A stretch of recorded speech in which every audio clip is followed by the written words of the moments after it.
the spark that triggers war. In the cold silence of the Triarch chamber, deep within the Zarkith Dominion's capital moon, 12 minds conferred over the fate of an unknown world. Projected above the obsidian table spun a blue and green marble, Earth.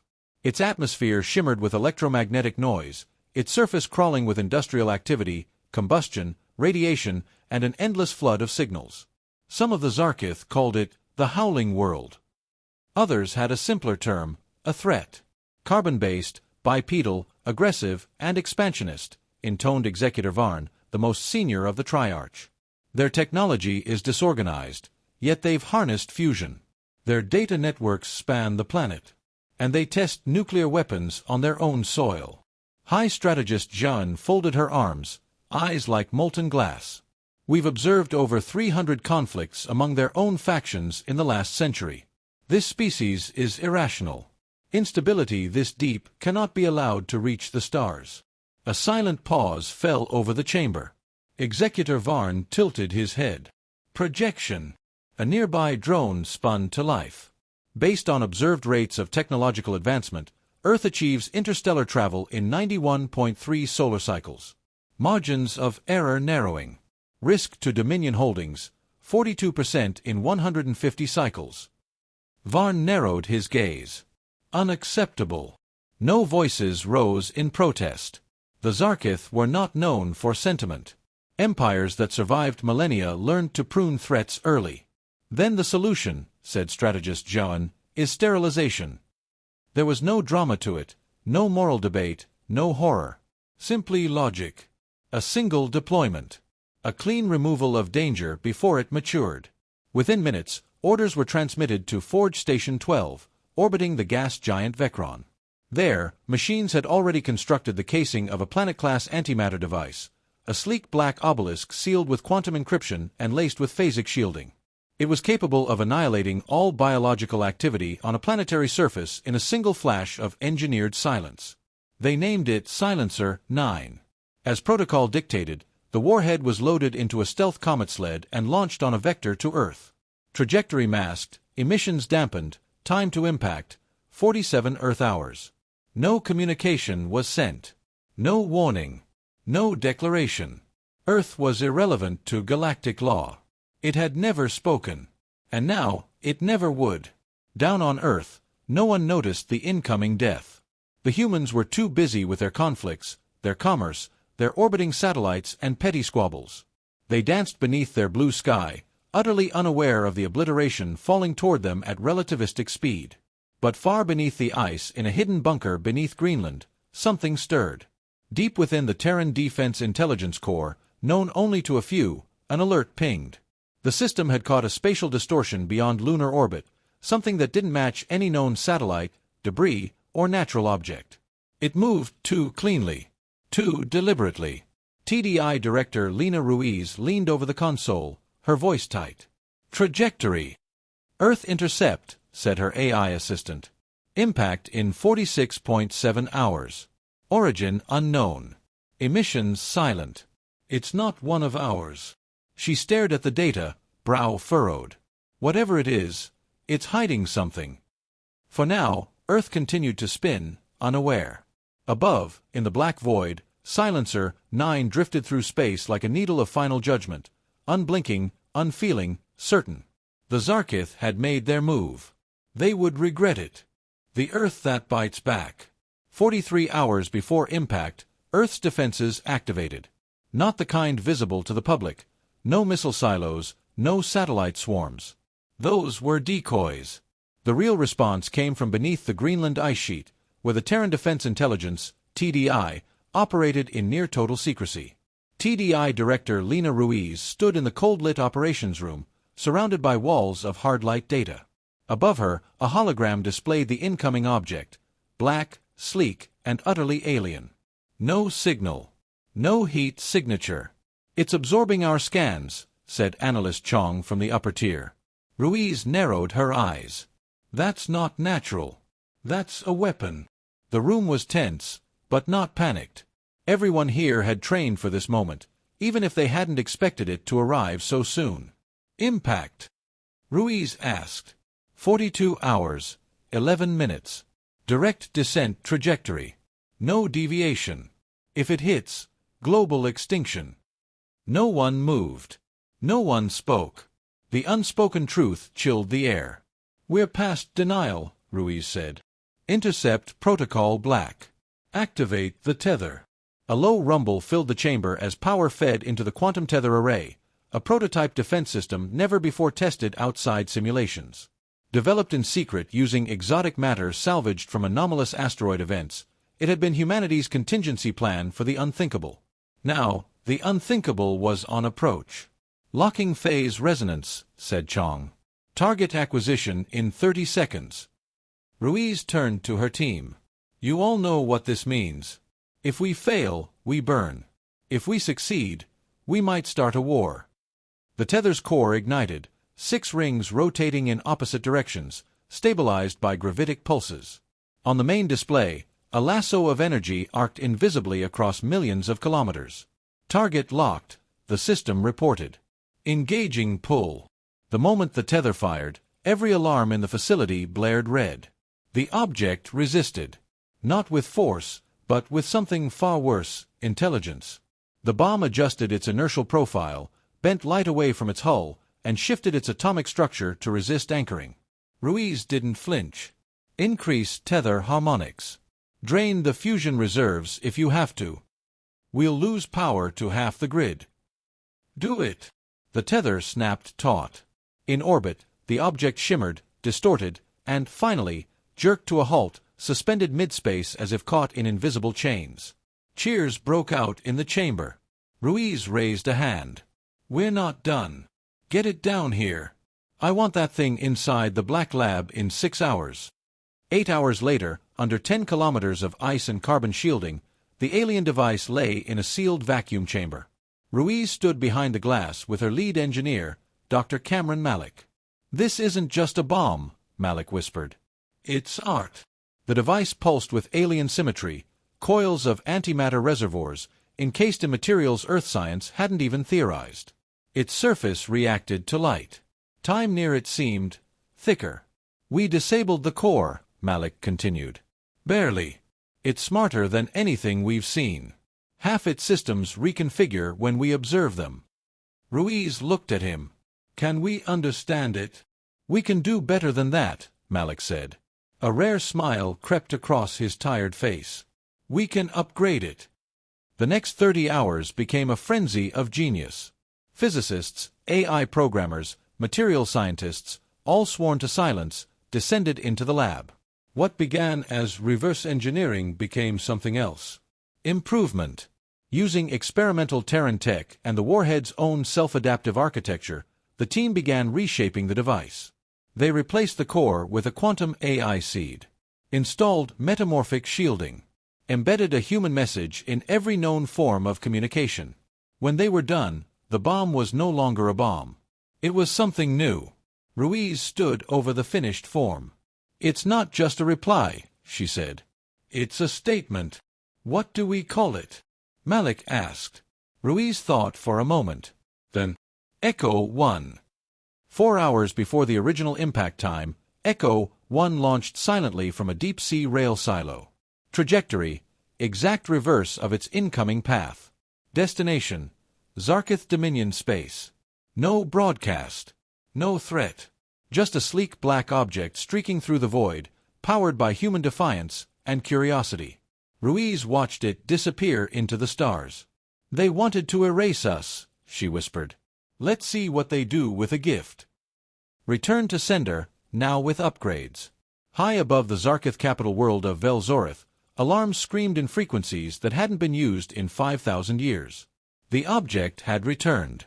The same warhead they had fired at Earth, Silencer 9, now streaked toward them from deep space. Identical in form, yes, but now gleaming with alien patterns etched in nanoscopic lattices, its surface alive with pulsing blue light. It had changed. Zarkith Command watched from orbit as the object decelerated. It did not evade their sensors. It didn't hide. It announced itself. The Dominion Central AI, Seer Prime, scanned the object as it neared their moon, Veloris. It should have been impossible. Silencer 9 had been armed with failsafes, inertial locks, self-destruct conditions, and a cloaking field that no primitive species could ever penetrate. And yet, "Object is broadcasting," reported Synth Lieutenant Varken, his voice steady despite the tremors in the chamber. Executive Varn narrowed his golden eyes. "Content. Message is multi-layered, audio, mathematical, chemical, genetic, symbolic, digital." "Translate." A beat. The room fell silent as Seer Prime Systems decrypted the core message. A human voice, female, clear, deliberate, spoke in the Zarkith language. "You sent us a problem. We solved it. And improved it. This is our reply. Consider it a return gift. No threat. No demand." But the implication burned through the room like a plasma storm. Zhaan, still recovering from the shock, stared at the live feed. This can't be possible. They were primitive, fragmented, unrefined. "Not anymore," said Vaughn quietly. On screen, the upgraded warhead, now designated Echo 1 by Earth, came to a full stop above Veloris. No propulsion flares. No visible energy signature. It hovered, as if gravity had forgotten it. Then it began to open. Zarkith defense networks screamed warnings. A dozen commanders demanded permission to strike, but Varn held them back. "Wait." From the center of Echo 1, a small pod detached. It descended slowly to the moon's surface, like a ceremonial offering. No blast. No pulse. Just silence. Zhaan's voice was cold. "This could be a psychological weapon." "Or a diplomatic one," Vaughn replied. "Play back the data it carries." The contents of the pod streamed into the command network: blueprints, quantum theory revisions, field diagrams, AI architectures far more efficient than Zarkith's own. A complete technical digest, annotated in both Terran and Zarkith logic systems. And one more thing, a small physical artifact inside the pod. It was a ceramic mug. White. Clean. Humble. On the side, in English and Zarkith, were 4 words. "Thanks for the upgrade." The room was still. Not because of fear, though fear was present, but because of something deeper, rarer among the Zarkith: uncertainty. "This was not retaliation," said Zhaan slowly. "It was a message of parity, of warning, or perhaps of potential." "They solved our greatest weapon," Vaughn said, voice low, "and returned it with improvements we can barely comprehend." Zhaan nodded grimly. "Then the question is no longer whether Earth is a threat." She turned to face the High Command. "The question is whether Earth is now our equal or our superior." Across the stars, Earth watched. Deep inside the Terran Defense Intelligence Chamber, Director Lena Ruiz stood before the main console. Echo 1's telemetry was still transmitting, quietly, cleanly, and without interference. "They haven't destroyed it," said Malik beside her. "They're scanning it, studying it." Ruiz folded her arms. "Good. Let them." Behind her, on one of the secondary screens, an encrypted message from a European deep space array appeared. "Unidentified vessel detected approaching solar orbit. Unknown configuration. Not hostile." Ruiz smiled. "They're sending someone." From a cold act of extermination had emerged a new truth: Earth would not go quietly. The Zarkith had expected to erase a threat. Instead, they'd introduced themselves to a force unlike any they had known before. A world that learned, adapted, and answered. And now, the galaxy would begin to learn what it meant when humans replied. The new equation. The Dominion Council convened in near-total silence. No speeches. No proclamations. The return of Silencer 9, reborn as Echo 1, had shattered centuries of certainty. What the Zarkith had viewed as a pestilent primitive race now loomed as a technological anomaly, a species that solved galactic-level problems on its first contact with them. And worse, they did it with flair. High Strategist Zhaan paced the outer ring of the command circle, her usual precision now tinged with unease. "They intercepted, disarmed, reverse-engineered, and improved our apex weapon. All within 2 Earth rotations," she said. "This is not brute force savagery.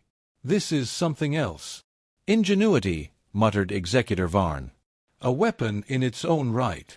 Above them, Echo 1 still hovered silently over Veloris, watched by a dozen sensor networks, untouched, unchallenged. It wasn't a threat, it was a mirror, held up to the Zarkatha's arrogance. They had sent judgment. Humanity sent back proof of worth. Have we received any formal communication? Varn asked. Yes, said the AI Seer Prime. A diplomatic burst just entered our array. Compressed, non-aggressive. Contents, a formal request for dialogue. Peaceful terms. Shared protocols. Proposal, mutual recognition pact. A long pause. Jeanne frowned. They disarmed our weapon and turned it into a messenger, and now they offer peace? Not peace, Varn corrected. Parity. They're telling us, we are not beneath you. We are beside you. And if we refuse? Seer Prime answered. Probability models indicate retaliatory restraint. However, long-term projection, rapid human expansion, influence spread, threat potential increasing exponentially. Jeanne looked at the mug again, still sealed in the chamber below. Harmless. Symbolic. Mocking, in a way. But also, earned. They want the galaxy to know they're not prey, she said. They want to be taken seriously. Varn turned to the council. Then we will answer. Not with missiles. Not with fear. But with diplomacy. There was no vote. Only understanding. Back on Earth, Director Lena Ruiz stood in the TDI control room, watching stars shimmer across the main display. The message had been received. And now, for the first time, the Zarketh had responded, not with weapons, but with words. Translation complete, said Malik beside her. It's not long. Just one sentence. Ruiz nodded. Let's hear it. The words came in a smooth synthetic voice. Earth has been acknowledged. We welcome discourse. That was it. No grand apology. No declaration of respect. Just a simple fact. Earth now existed in their calculations, not as a variable to eliminate, but as a player on the board. Ruiz smiled, but her eyes stayed sharp. They blinked. Malik exhaled, finally letting his shoulders fall. We just rewrote first contact. No, Ruiz said. We rewrote our place in it. Later that night, on a rooftop above Geneva, Ruiz stood alone under the stars. Somewhere out there, beyond 1,000,000 kilometers of darkness, humanity had staked its claim, not with war, not with submission, but with intellect. With adaptation. With defiance. Echo 1's final telemetry had confirmed it. The Zarketh had opened a channel. A delegation would arrive in 3 months. Earth now had 3 months to prepare. For diplomacy, yes. But also for something more dangerous. Recognition. Because now, the galaxy would take notice. Other species. Other empires. Watching. Calculating. And Earth would need to prove, again and again, that their rise wasn't a fluke. That their ingenuity wasn't luck. Ruiz sipped her coffee, this one in a plain mug, no messages. She whispered to the stars, we didn't start this. A beat. But we'll finish it. Far above, in the vast black of space, Echo 1 drifted quietly toward the edge of Zarketh space, its core inactive but intact, left there, a monument. A warning. A promise. A beginning.